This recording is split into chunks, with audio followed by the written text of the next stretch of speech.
Hi, and welcome to the DP World Tour Life on Tour podcast. I'm your host, Ewan Porter, and in today's episode, we're chatting to the most recent winner on the DP World Tour, Ryan Fox. Welcome to the podcast. Thanks for having me, Ports.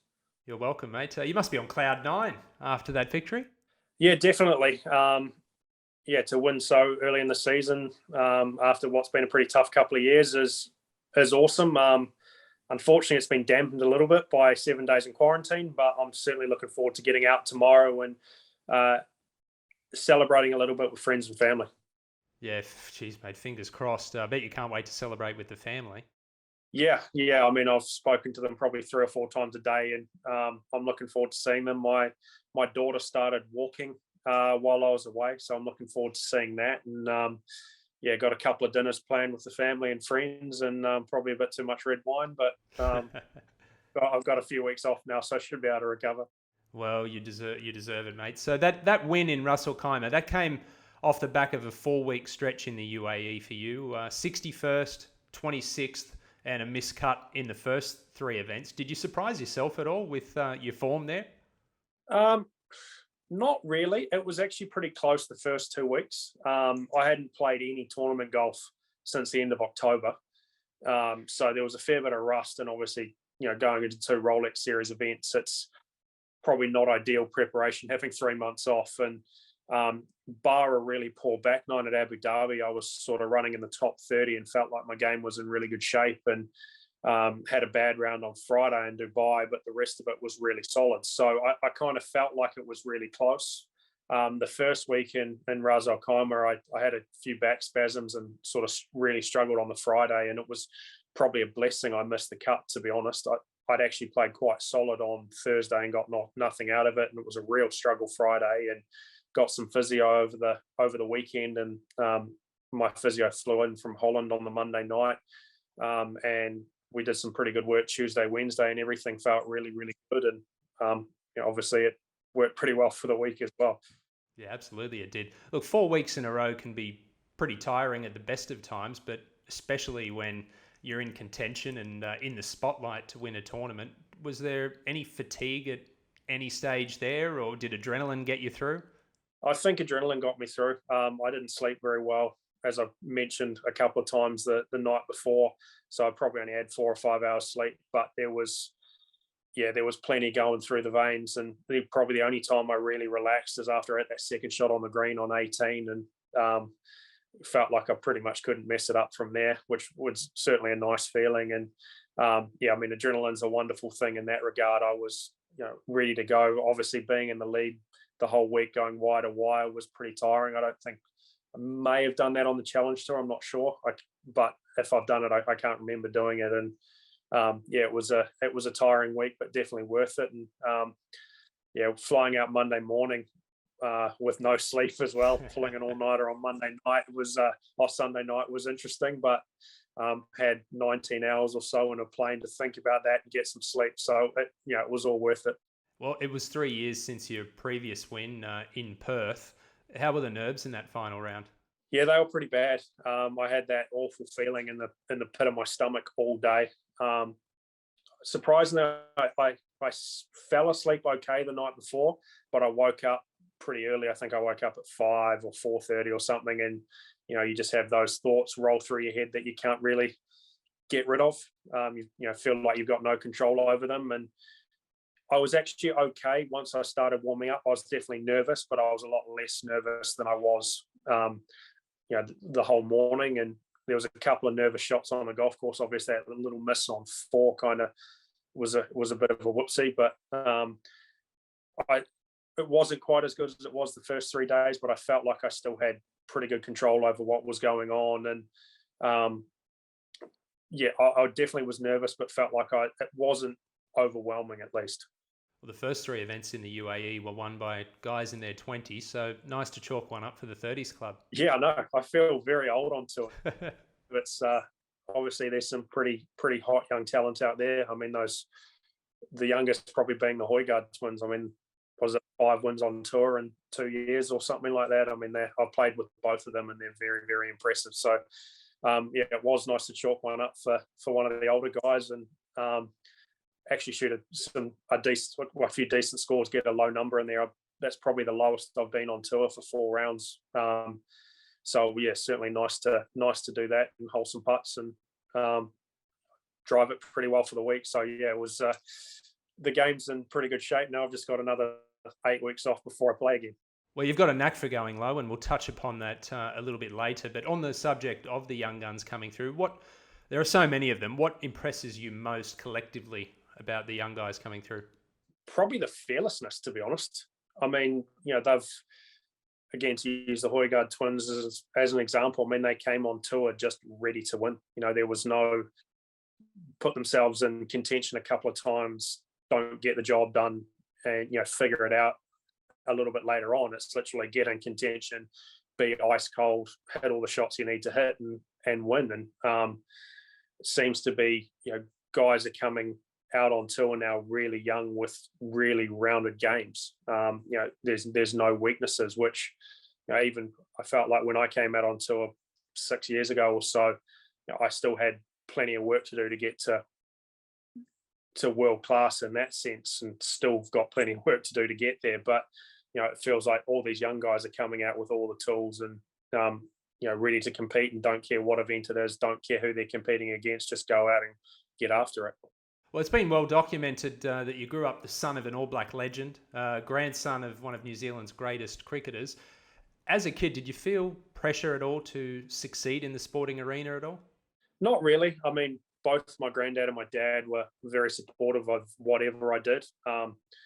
But obviously with that background, I was always going to grow up with sport in my life. My earliest memories are facing my granddad bowling to me in the backyard, and I think I was 3 or 4, and he's bowling off spin, leg spin, and wrong-ins and top spinners, and I've got to pick it out of the hand.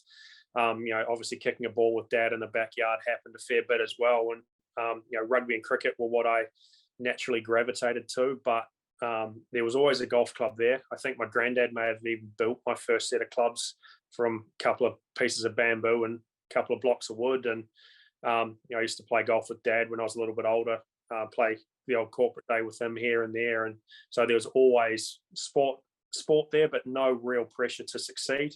Maybe pressure from other people. I was probably dumb enough to play first 5/8 and kick goals as well. So there was always going to be a direct comparison to the old man, and I was never live up to that standard. So yeah, there was probably a little bit of pressure in that sense, that people expected me to be a little bit better than I was, but there was never any pressure from home. Well, what about playing team sports, particularly cricket and rugby, like you mentioned? Did you find yourself singled out or targeted at all in any particular way when you were younger? Yeah, definitely in rugby. It's a bit harder to target people in cricket. But yeah, I definitely hear when we're warming up playing rugby, let's smash Foxy's kid, and a few other things I probably can't mention on here. But it was all kind of part and parcel of it.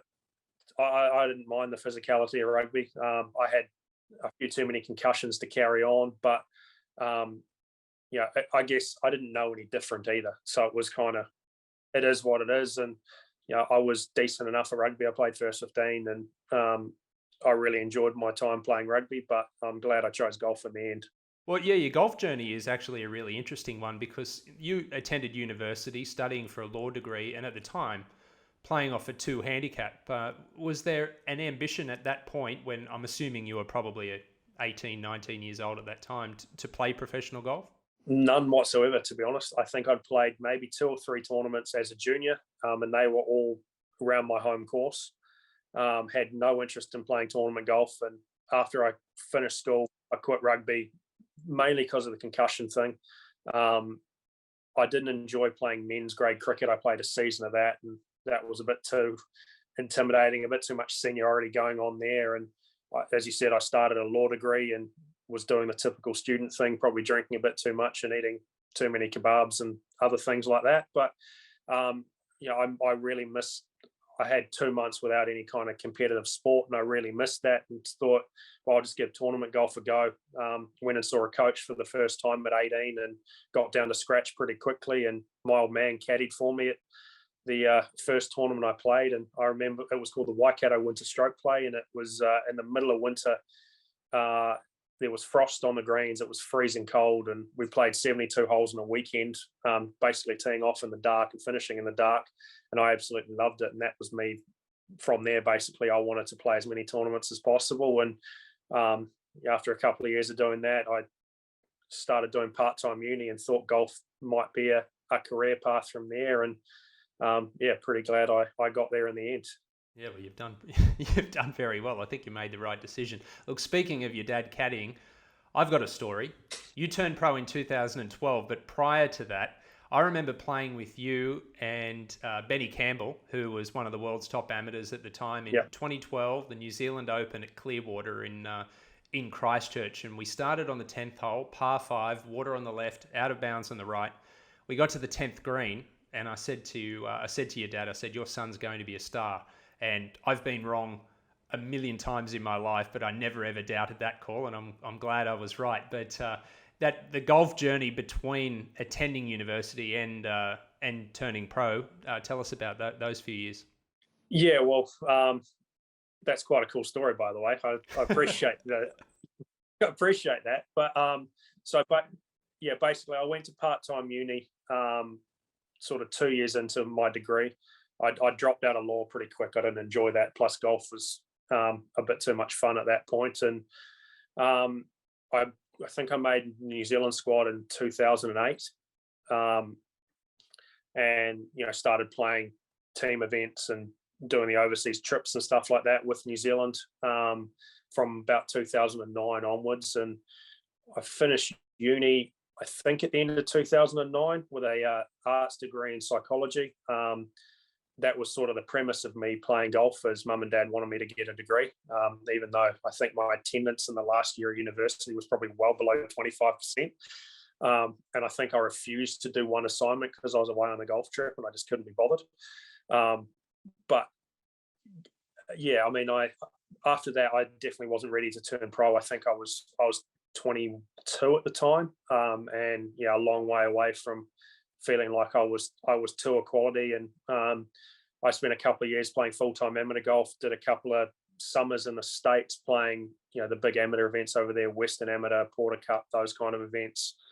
Had really struggled my first year. The second year I played a little bit better and was in contention in a couple of them. And I went to Q School in Aussie at the end of 2011 and finished top 10, which I think it was 3 rounds at that stage, and got my card for Aussie in 2012 and never really looked back from there. You did all right. You had a couple of wins in Australia. I remember you was it Queensland PGA? I think you beat Cameron Smith by a shot in Toowoomba. Might have been 2013 or 14. No, I think I stole one off Matt Miller there. Cam may have played, but I finished eagle par from 3 back to beat Matt Miller by 1. And I felt really, really bad about it because he'd been on tour for about 10 or 15 years at that point and hadn't won. I was following him around yesterday in the final group, the final round at one of the Players Series events. He's 97 years old now and still killing it. Not quite 97, but he's top 10 every event. He's impressive. He did go out and win the next week at the New Zealand PGA, so I felt a lot better about that than the week before stealing one off him. You inspired him. You won in Australia, he won in New Zealand. You swapped it around. I think we both probably would have swapped that, to be fair, but it was nice that nice to see him win after so many years of being almost. Yeah, well, look, let's skip to 2015, 2016. You ended up competing on the Challenge Tour in Europe. Did that come about via Q School, or did your management company ISM get you a few starts? Yeah, so I signed with ISM in 2015 through playing well on the Aussie Tour, and they said they'll get me a couple of starts on the Challenge Tour. And I remember going to the old One Asia event in Thailand when that tour was still going, and I'd packed to go either home or to Europe for a few months, and got the call on a Saturday saying, we've got you a Challenge Tour start in what was it? Saint-Omer, I think it was actually, in France. And so I flew in, never been to Europe before, landed in London, caught the train across to Calais and ended up in Saint-Omer and finished top 10 that week to get into Scotland the following week, finished top 10, I think 10th on the button in Scotland to get into Germany the following week. And one of the premises of me going over was to go to Open qualifying, and I qualified for the Open in 2015 as well. Played that, was ready to go home, and they said, "Oh, we've got you another a start in France the following week." And I put my foot down and said, "No, I don't want to play. I want to go home. Like, just play." So I think I was literally had the laziest week in my life after coming off the Open. Played a practice round on Wednesday, didn't hit a single practice ball other than warming up for the week, and ended up winning that event. So maybe that's the secret going forward. But and that was how I got challenge tour status. Basically, it was just all on a couple of invites and playing well at the right time. Well, it's a really cool story. The Open Championship, your first major there was at St Andrews in 2015, and you made the cut. What are some of your fondest memories from that week? There's a lot from that week. It was a pretty cool experience. It was a really long week. I had that awful tee time of 4:15 on a Friday afternoon. I think I shot even par on Thursday and was kind of right on the cut line. Actually, I probably should say one of my best memories of the week was playing practice round with Adam Scott. Played 9 holes with Adam Scott when Steve Williams was caddying for him, and Steve had organised that. And I was, so nervous on that back 9, and a few people following Scotty at that point. And it was he's such a nice guy. It was a pleasure to play with him, but definitely very nerve-wracking. But probably put me in good stead for the tournament. And in terms of the tournament, that Friday, I had the 4:15 tee time, which we had a 3.5 hour rain delay, and my tee time turned to 7:30. And I've never even comprehended teeing off at 7:30 before, let alone in a major. You probably still got 10 or 11 holes in. I think we finished on 7. And for those of you that know St Andrews, that's as far away as possible. From the club. We were staying in St Andrews, and my whole family had come over, parents, my future in-laws, my girlfriend, now wife at the time, and we had a crew of about 10 of us staying in a house, and they had to walk probably the 2 or 3 kilometres back to the first tee, and then another 2 kilometres back to our accommodation at 10:30 at night, and then we're required to be there at 7 a.m. or restart at 7 a.m. They walked all the way back to get there at 7. We played a hole and a half. We got stopped because of wind and didn't get back out on the golf course till 6 p.m. that night. And I still had 8 holes to play. And they walked all the way back in from there, walked all the way back out again. And I managed to, coming down the stretch, I was 1 over for the day outside the cut line. I think I eagled 14, hit it to an inch, almost made albatross there. Birdied 16 and birdied 18 to make the cut, and got off the golf course at 10:30 for the second night in a row. And that was a very weird experience. And as you can imagine, on Sunday, I was absolutely wrecked in the 3rd round. And then we had a Monday finish and got to play with Bernard Langer, first group out on the Monday, which happened to be Ivor Robson's last ever call or starting of an Open. So that was a cool experience as well. Shot 67 playing with Bernard in the last round, got around really quick before the wind came around, and I think I ended up sneaking in the top 50, which was nice. So that was a pretty cool week all around. Great to have the family and friends there, and a lot of random Kiwis turned up from Europe and the UK, which always tends to happen with New Zealand sport, and it was pretty cool to have that kind of presence out on the golf course at 9 o'clock a couple of evenings. Bill, you mentioned Stevie Williams as well, and I know you guys have had a pretty close relationship over the years. How did that all develop? Pretty organically, really. I mean, Steve knew Marcus, my coach, really well. And Steve just, I think, offered one day to come out and have a look while I was playing an event in New Zealand in maybe 2013 or 2014, and walked around, had a chat with him, and then sort of caught up with him at various events around the world when he was still caddying, and got to know him really well. And then out of the blue, I think it was 2015 or 2016, got a call from him saying, if you don't have a caddy for New Zealand Open, I'd love to caddy for you. And I mean, you can't ever say no to that. You know, arguably the world's best, or probably the best record of any caddy the world's ever had. And it was pretty cool to walk around with him doing that. And I've become good friends with Steve, and he's caddied for me a few times since at New Zealand Opens, and even did a small event in New Zealand last year that was 15 minutes from his house. So we managed to get a win as well, which was pretty cool. And I think I spent the first 2 tournaments he caddied for me purely quizzing him about Tiger, which he was really open and answering lots of questions and telling lots of cool stories. And I had a bit of fun relaying most of them to my mates over the years. Should start your own podcast, mate. You'd have plenty of stories. It makes the the story you told about that week at the Open and then winning in France on the Challenge Tour the following week. It makes it all the more special, really, given how long and exhausting that week was. But that must have been pretty life-changing once you won there in France on the Challenge Tour, because in the space of really 6 weeks, your life had changed, hadn't it? Completely. Yeah, I went from literally never have been to Europe to having we're playing in a major at St Andrews or an Open Championship at St Andrews, and then having a really good chance at getting a European Tour card. So it was sort of, I mean, that went better than I could have expected. I mean, the goal at the start of the year was to get enough starts to try to keep a card for the following year, and then all of a sudden in 4 starts I've got full status and a pretty well placed to get a tour card at the end of the year. It was almost beyond belief at that point. Well, you ended up finishing 16th in the Challenge Tour rankings and missed earning your card by 1 spot.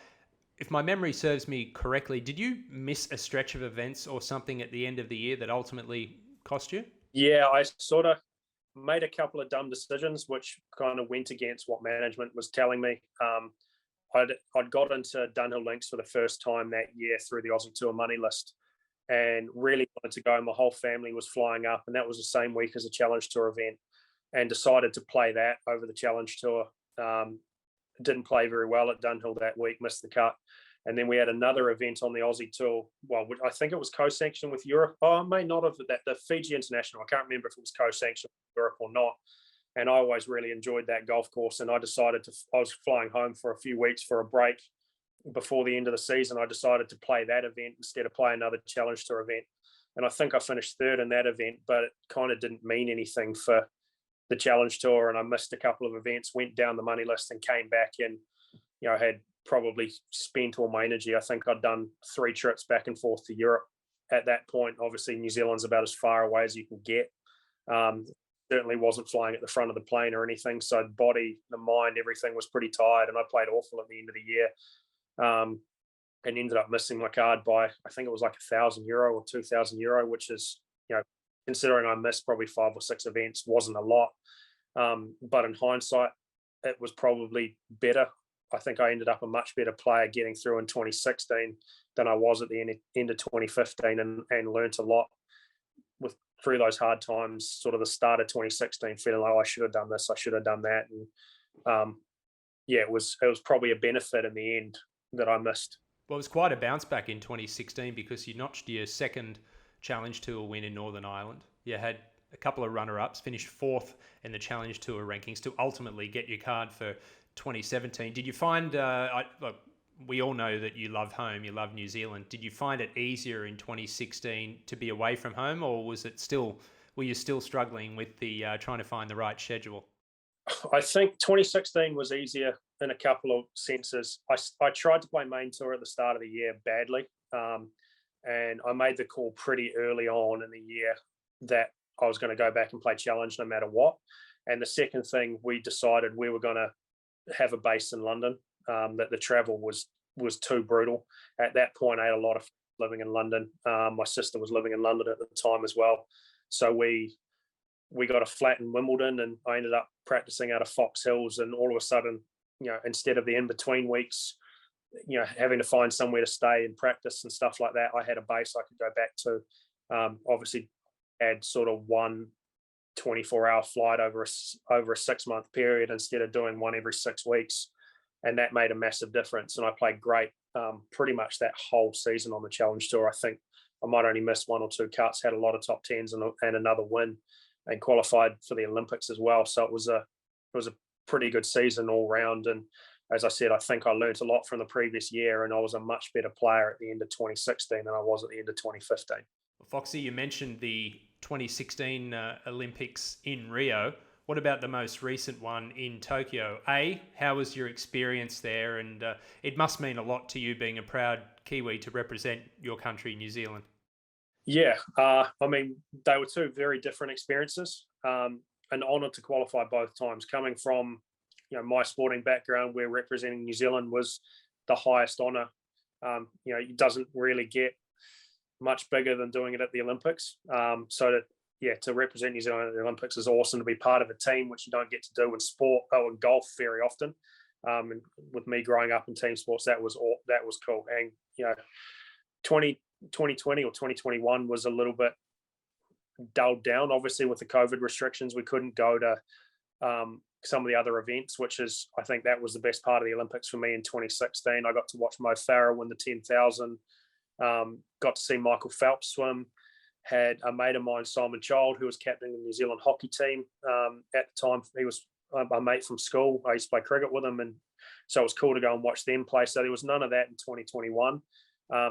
Definitely felt a bit more like a normal golf tournament in 2021. There wasn't, even though we were still in the village, it was definitely a dumbed down experience, but still very cool to be a part of. Unfortunately, I didn't play that well either time, and I've sort of bookended both Olympic campaigns with a tournament the week before and the week after. So I didn't really get the whole experience, didn't get the opening ceremony or closing ceremony or anything like that. But just to be a part of the team and with a whole bunch of other athletes from different sports, that's what I enjoyed the most from it. It was very, very cool. One thing I found fascinating about the Tokyo Olympics was watching the playoff for bronze medal. And I don't know how the atmosphere was there amongst the players, but it almost sounds bizarre to say that there was like a 5 or 6 way playoff for third in a golf tournament. But I got to be honest, I found it more fascinating and enjoyable than your typical golf tournament week to week. Yeah, I think it's kind of a funny one. You've got, obviously, in a normal golf tournament, especially a big one, you're playing for every place personally, because it means it's quite a bit in terms of money list and money and world rankings and everything like that. Whereas at the Olympics, you're only playing for these 3 places. You're not worried about anything else. And to see that third place playoff was just epic. And I'd actually played with CT Pan the first 2 rounds, and he was kind of nowhere the first round. I think he shot 3 over or something, and then all of a sudden came right and played incredible the second round, and obviously kept that going for the weekend. Well, I don't even know if it was a weekend, but the third and fourth round, and just the tension there. I agree. It was almost more thrilling to watch than watching Xander come down the last and winning the gold. Obviously, there was a little bit of drama there with him having to get up and down, but that playoff was just epic. I was just going to say, it was good to see a European get the silver medal. Yeah, the Slovakian. Yeah, no, we started calling him Silver Slovak there for a while.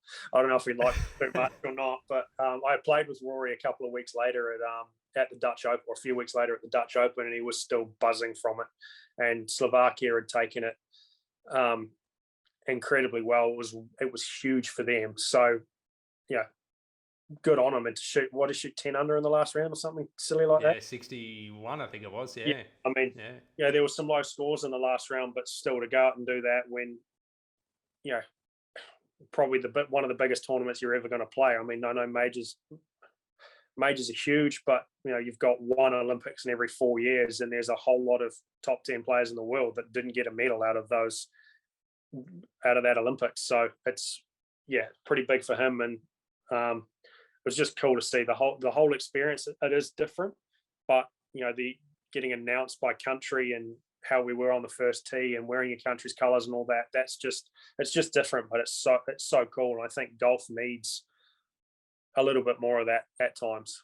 Well, 2017, your first year out on the DP World Tour, 5 top 10s, and 3 of those came in Rolex Series events. Wentworth, Ireland, and in France. Finished 34th in the Race to Dubai rankings. Quite the rookie season.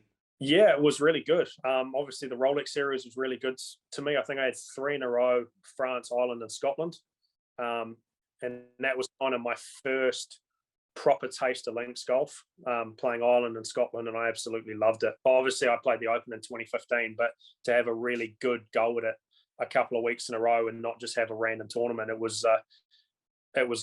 I really enjoyed that. And was kind of nowhere before those Rolex Series events. I think I was sitting about 100th on the money list and had made a few cuts, but not really had any really decent results. And I don't know what it was about Golf National. That place is brutal, really intimidating. I think I shot 2 over or 3 over the first round and was looking like missing the cut, and then shot, I think 4 under, 2 under, 4 under on the weekend, something like that, to finish in the top 6, almost qualified for the Open as well with that finish. And at that point, it was kind of all the pressure was off. It felt like it was, I'd probably made enough to keep my card for the year with that finish. And, went in feeling really good the next 2 weeks in Ireland and Scotland, and just kind of kept it going, and missed the cut at the Open, but it was a really busy 3-week stretch of golf. And then I kind of carried it on for a while. Towards the end of the season, it was a little more inconsistent, but to finish 34th my first year was I probably exceeded my expectations. Obviously, the first year on tour, I feel like kind of the hardest. That's the one where you don't know if you're going to get into events. You don't know if you're going to be able to compete with those guys or not, and to go out and not just keep a card, but contend in a couple of big events, play with some of the best players in the world, and not feel like I was out of place. And obviously finish high up on the money list. I took a lot of confidence from that year.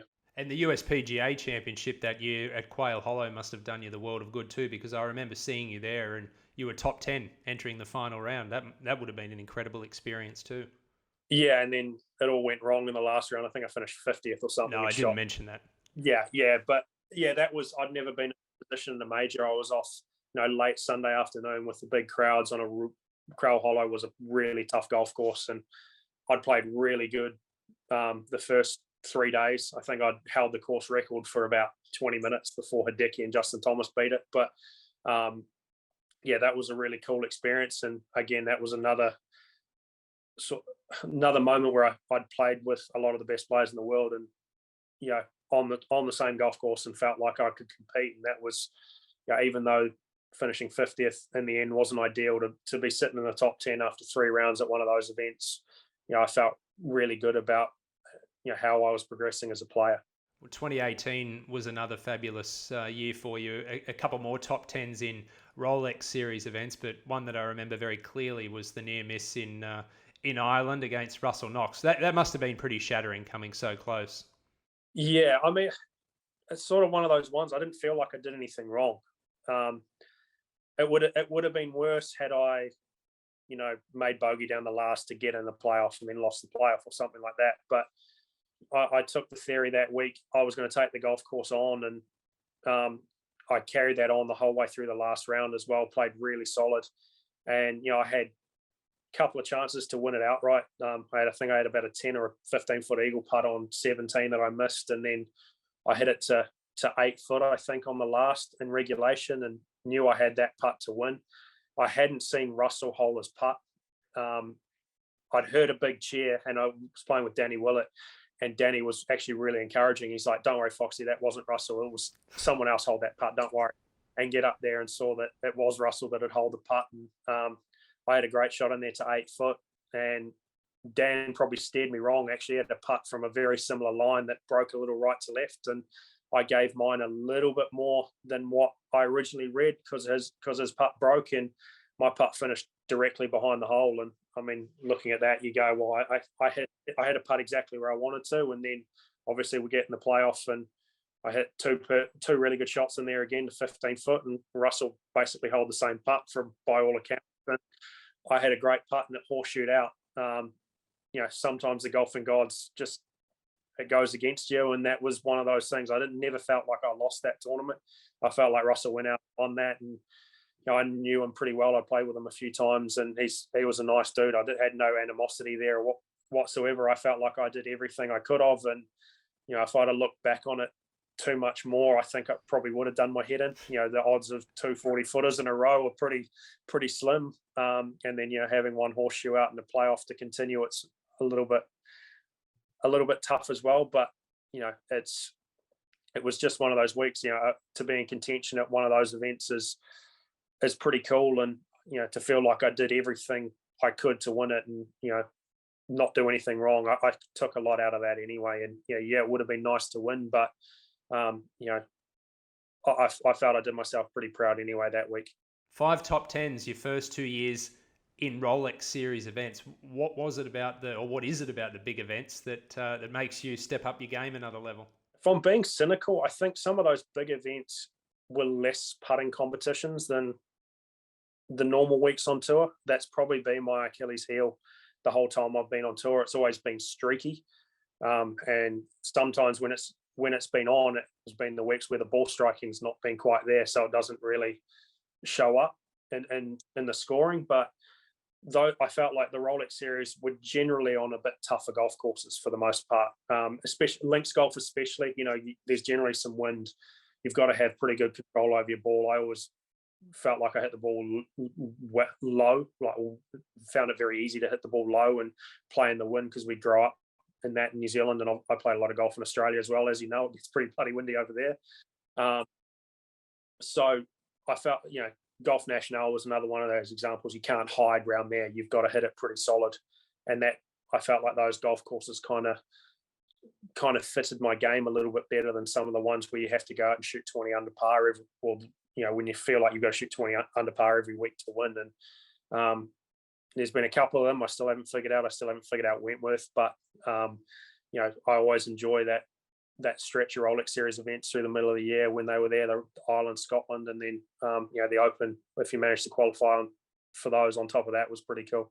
Well, you finished 22nd in the Race to Dubai rankings at the end of 2018, which was excellent, second year out. And then February 2019, your first DP World Tour win at the World Super 6 in Perth. At that point, you were a multiple winner on the Challenge Tour, multiple winner on the PGA Tour of Australasia, but to get that first DP World Tour win, that must have been incredibly satisfying. Yeah, it was, especially after what had happened at the Irish Open in 2018. You feel like there's so many good players out on tour, you don't get that many opportunities to win. And as I said, I felt like that was a week I did everything right and probably could have won in any other week, but someone did something incredible to beat me, and you don't know if you're going to get another chance. And Perth was one of those weeks I'd had really good memories around that golf course. I played an Aussie Amateur there in I think 2008 or 2009, and absolutely loved that golf course. It was one of my favourites. And when we went back there and played, I always enjoyed getting out at Karrinyup and playing. And it was firm, it was fast, you had to control your ball well. It was generally a little bit of wind, and even though I hadn't quite played that well around there, the previous couple of events we'd played, I felt like it was a golf course I could do really well around. And I always really enjoyed match play as well. I think that's the only match play event I've ever played on tour.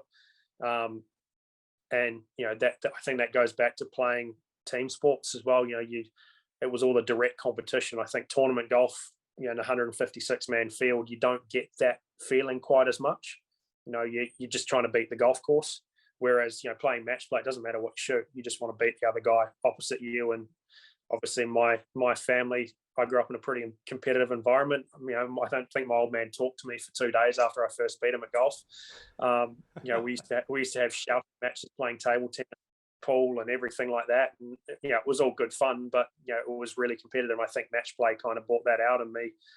And I knew as soon as I qualified for that match play, I'd have a pretty good chance. And, I got really lucky. I think Jazz, I'm not going to try to pronounce his last name because I'll mess that up. Jane Watananon. Yeah, there we go. I think I had my hat off, ready to shake his hand. He missed a 3-footer to beat me in the second round, I think. And, I remember Steve Williams always said to me, you need to have some luck to win golf tournaments. He said even the weeks that Tiger won, he played great, but there was always that one shot that if it flown half a yard shorter, might have plugged it in the face of the bunker and he made bogey instead of birdie kind of thing. And I felt like that week in Perth, I had some luck go my way. Whereas, potentially the Irish Open, Russell might have had the luck that week, not necessarily I did. And that was all it was. I could have been going home in that second round, but instead I carried on and played some really solid golf. And unfortunately, the final was a little bit of an anticlimax. I think I won the first 3 holes against Adrian and kind of just knew I had to not make a mistake one of the last 3 holes. But it was definitely a relief to get that win because, you just don't, as I said, you don't get many opportunities and, you don't know. There's been plenty of guys that have dropped off the face of the earth in tournament golf after being great players, and you always kind of got that in the back of your mind that that could happen to you. And I really wanted to get a win on tour, and it was definitely nice to get that first one. Well, you'll have to refresh my memory about what took place in the week or two after it as well, because I do remember seeing you in Queenstown at the New Zealand Open a couple of weeks after it, but you'd been on this hectic whirlwind worldwide travel schedule. I think you spent more time in the air than on the ground in the 2 weeks, didn't you, in those 2 weeks? Yeah, I did. So I went home, and my in-laws have got a place in the Bay of Islands, and we're actually due to we got married not too long, about 3 or 4 weeks after Perth. And so we're planning on having a little bit of a holiday up in the Bay of Islands. I love my fishing. There's plenty of good fishing up there. It's 3 hours north of Auckland. There's barely any cell service. And I get a call on Monday night get a text on Monday night from my manager saying, "Hey, can you call me? Your world ranking just got you into Mexico, the WGC." And I'm gone, okay, had to go for a walk to find some reception, gave him a call. We said, "Oh, Foxy, I think you should just skip it. It's too much travel." I kind of had a look at flights, and I had a flight that I could leave New Zealand on Wednesday night, arrive in Mexico before I took off on Wednesday, play the tournament, and then make it back for the New Zealand Open the following week on a Wednesday.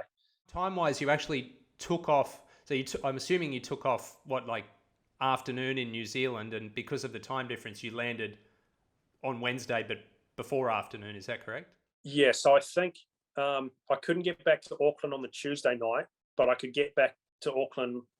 I could get out to fly out. I think it was 7:00 Wednesday evening, and it was via LA. And I think I landed in Mexico about 6 p.m. on Wednesday evening. And for any of you that's seen that golf course, it's at 8,000 feet. It's tight, it's niggly, and it's not the place you want to play without a practice round. But I actually thought, why not give it a crack? It's a WGC. Obviously, there's no cut, so in that sense, it was. Guaranteed money made it a little bit easier to go. But yeah, I did feel like I was playing really well and felt like I could compete, but I was broken when I got there. I think I shot 72, 73 from memory the first 2 rounds and was running like 30th. And then I hit a wall and went backwards really quickly. And then I couldn't get out. I think the flight home was Monday night out of Mexico. I think I went to Houston, and then it was a 15-hour flight to Auckland. Then I went home for about an hour to repack my bags, and that's an hour and a half flight to Queenstown. And I arrived on Wednesday morning. Thankfully, I'd played the golf courses before, so I didn't really need any practice. I just spent the whole time trying to sleep. And I think I finished 6th that week somehow. And then I crashed and burned after that. I was broken. I did spend more time in the air over a 2-week period than I definitely spent more time in the air than I did in Mexico. But it was an opportunity that was really hard to turn down. I probably went against advice and probably hurt my golf game a little bit for it, but you live and you learn, I guess. Well, it's hard to turn down a WGC start. Let's talk about another memorable moment from 2019, which again came in a major championship at Royal Portrush in the Open. The first round went out in 39 strokes on the front 9, and then the back 9 became the first player in Open Championship history to shoot sub 30 on the back 9 of any Open Championship. And I was there at Portrush that week. I didn't think that back 9 was very easy at all. Neither did I for the rest of the week, to be honest. But that was a weird one. I'd obviously, after winning in Perth, I'd had a month off. We got married, had a honeymoon in South Africa, had a great time. Came back on tour feeling, I was on top of the world. Basically, everything was going great. And then I missed 7 cuts in a row in the lead up to that Open. That's right. So I got into Portrush. Obviously, my golf game, I'd missed a couple of cuts by a shot and felt like it was getting closer, but I was nowhere. Confidence was way down. I shot 3 over the front 9 thinking, it's just another one of those weeks.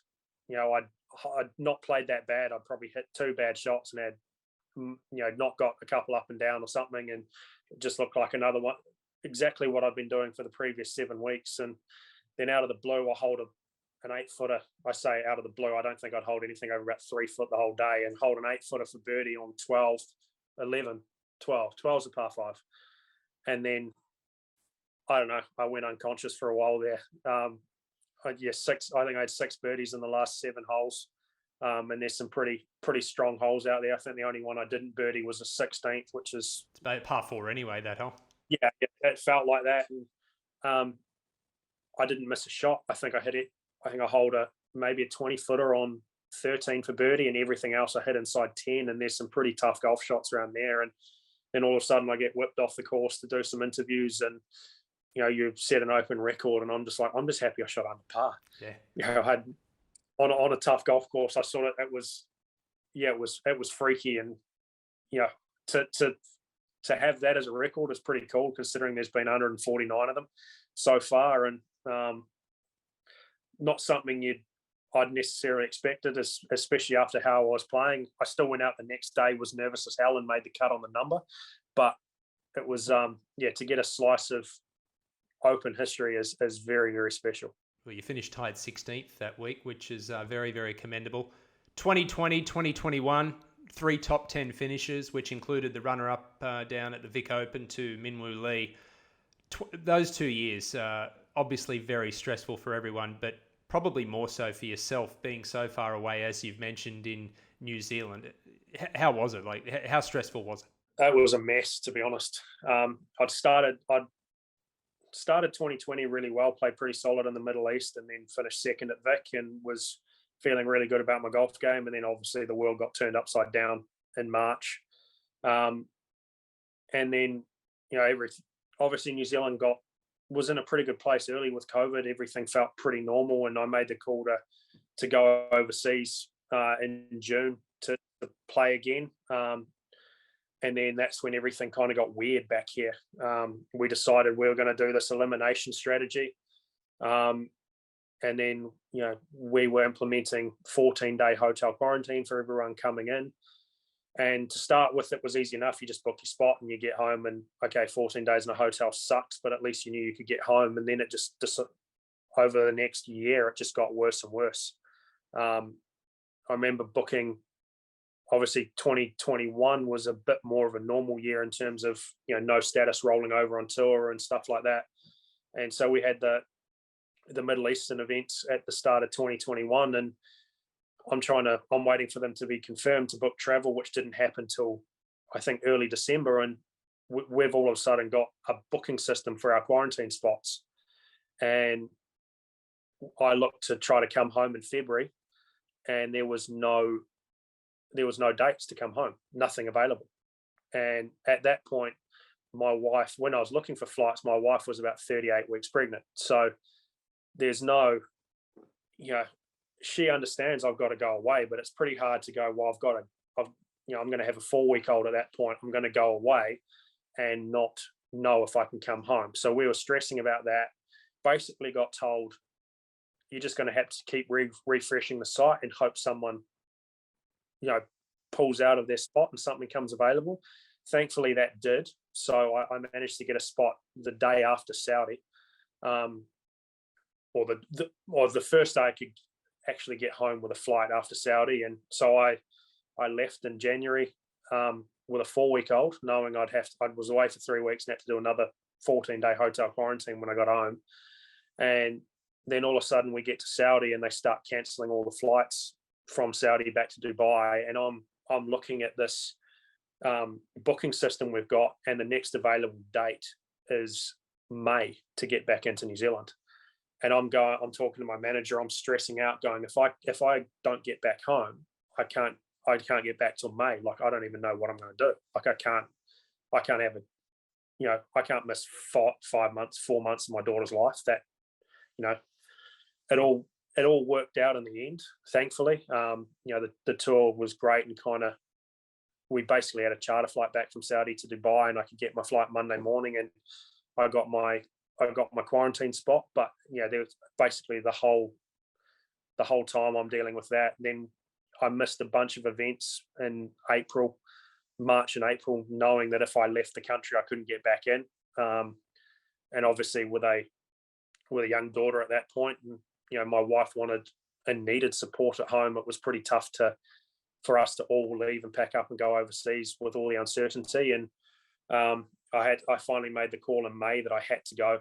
There was no, I needed to keep a job.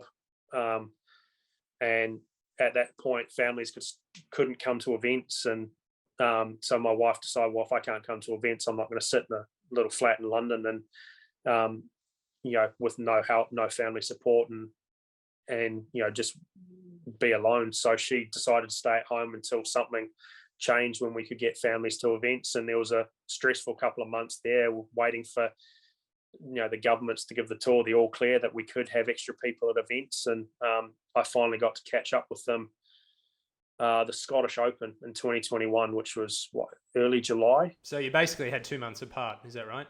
Yeah, 2 months apart. So obviously there was a fair bit of stress in there.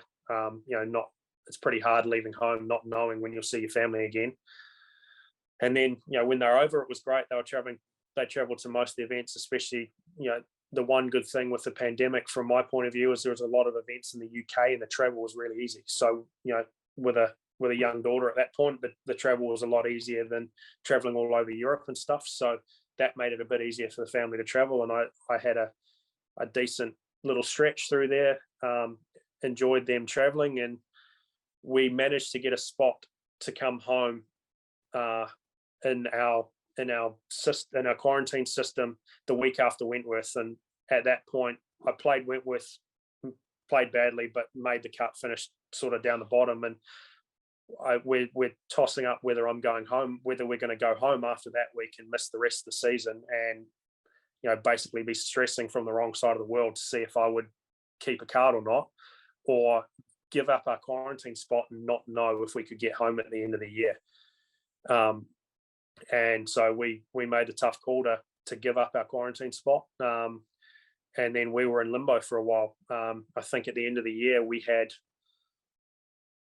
3 or 4 different options of what the ideal option was: to get a quarantine spot to go home and spend Christmas with our families. And, from, I guess, the Dutch Open onwards, I felt like I had enough up that if I went home, I'd probably be okay for keeping a card. Then the other option was to go down and play all the events in South Africa and stay with friends in South Africa. Another option was to go to the States and stay in the States with friends. Another option was to stay in the UK by ourselves over Christmas. It was all just a bit of a mess. And, it was a pretty tough couple of years there. And was pretty thankful to get home at the end of the year, even though I missed a couple of events, to know I had a job for this year, that I was home with my family. And, at that point, even though New Zealand was very frustrating to travel in and out of, we at least didn't have restrictions. So when I got home, actually, when we got home, we did have restrictions. Auckland was in lockdown, but by the time we got out of quarantine, we sort of had no restrictions. So we knew at least we were going to have a little bit of normality at home and chance to reset and try to get over, what a difficult couple of years it's been. And thankfully, the start of 22, everything's felt a little bit more normal, obviously, apart from being in quarantine now. But 7 days feels a lot nicer than 14. Gee, wow, mate, you've just you've blown my mind with everything you've been through. I think people are going to respect that second win a couple of weeks ago even more after that. Well, when you do get out of quarantine in 24 hours, you mentioned that you're a father now, and we all know about your love of fishing. What's a typical week off look like for Ryan Fox? Well, this week I'm going to be probably drinking a bit too much red wine, eating far too much red meat, and on babysitting duty. And I'm sure my wife has counted how many nappies she's changed in the last 5 weeks, and I'm going to have to try to make some of that up. But a normal week off for me is, I enjoy playing social golf, so I'll play social golf with my mates when they're around. I've had a group of mates at home who I've played with for more than 20 years. I think both on Saturday and Sunday, they all stayed up and watched the golf, obviously. I think I had 500 messages in our group chat each night from them watching the golf, which is pretty cool. And so I'm looking forward to catching up with them. And then obviously a lot of family time. As I said earlier, my daughter started walking while I was away, so I'm looking forward to seeing that in the flesh. I've seen a lot of videos of it, and she's getting less and less interested at me on the phone. So hopefully she still remembers me when I get home. And I'll definitely be doing some fishing as well on top of that when I can get some permission. But I think at least a win the win's got me enough brownie points to get a couple of fishing trips away at least. Have you had the opportunity to fish while you're on the road in Europe? And if so, where's your favourite spot to fish? I've done it a few times. We actually did a trip in Dubai while we were there, in between Dubai, Abu Dhabi and Dubai, I think, which was a lot of fun, with Justin Walters and Dean Burmester, two of my best mates on tour. And we pretty much all we talk about is fishing and rugby when we get together. The rugby I try to leave out because they've beaten us a couple of times lately. But probably my favourite spot is Oman. When the Challenge Tour final was in Oman a few years ago, a friend of mine back here who's a charter skipper, I was having a conversation with him, said, I'm going to Oman. And he rang me. It was over email, and he rang me straight away. He said, if you're going to Oman, they've got the best giant trevally fishing you'll ever see. I've got a mate who's a charter skipper over there. I'll put you in contact with him. I'm like, yep, okay, that's cool. I'll go do that. So I booked it after the Challenge Tour final in 2015, and it was unbelievable. And I've been back a couple of times since. It wasn't quite as good the second and third time, but it was such a cool place to fish, and we got some amazing GTs. And it's cool to be able to do that. Be able to do that on tour. There's a few guys that love fishing. The one I'm gutted about missing out on, I think in Tenerife last year, a few of the guys went out fishing and caught a bunch of big bluefin tuna, which I know Victor Dubuisson was integral in organising that, and he's about as mad on fishing as anyone I've ever met. So I was a bit gutted I missed that event. That would have been one to tick off last year, but hopefully we get a chance to go back at some point, and I'll pretty much go there for the fishing and leave the golf as a secondary. But I do enjoy trying to do it as much as I can. It probably doesn't happen as much now with the family traveling, but when it was just me and my wife actually enjoys fishing for the most part, not all day every day like I do, but she can definitely be tempted into a trip out on the boat. So it was nice while we could do that, and hopefully in a few years when my daughter's old enough, I can drag her out fishing a bit, and hopefully she enjoys it as well. But now that you've got the win under the belt and job security for the next couple of years, what's the rest of 2022 look like for you? It looks a lot easier, to be honest. Obviously, this is the first time I've ever been in this position on tour, on this tour anyway.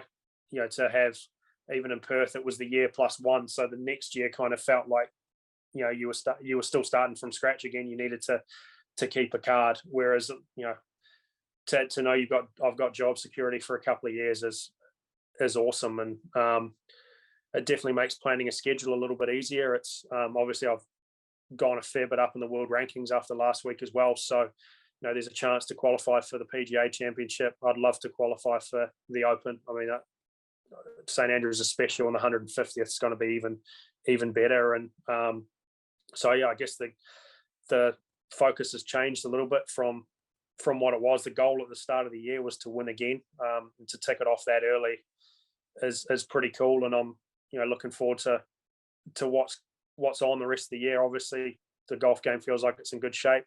There is a President's Cup on this year. I mean, I'm still a long way away from that, but I'd like to try to push for a place in that later in the year, and you've got plenty of big events to try to do that. So I guess that's the goal for the rest of the year, to try to do that, and I'd love to crack that top 20 on the money list. Obviously, I got close a few years ago, and pretty good start leaves me in a good place for that now. Well, we look forward to watching you the rest of the year, mate. It's been fascinating to hear your journey in the game of golf and life itself. You've got an incredible story to tell. You come from a great family. Thanks for joining us today on the Life on Tour podcast. And as I said, we look forward to watching the rest of 2022 and beyond. Thanks a lot, Ports. It's been a pleasure talking to you, mate. To watch another DP World Tour video, click here, and to subscribe, click here.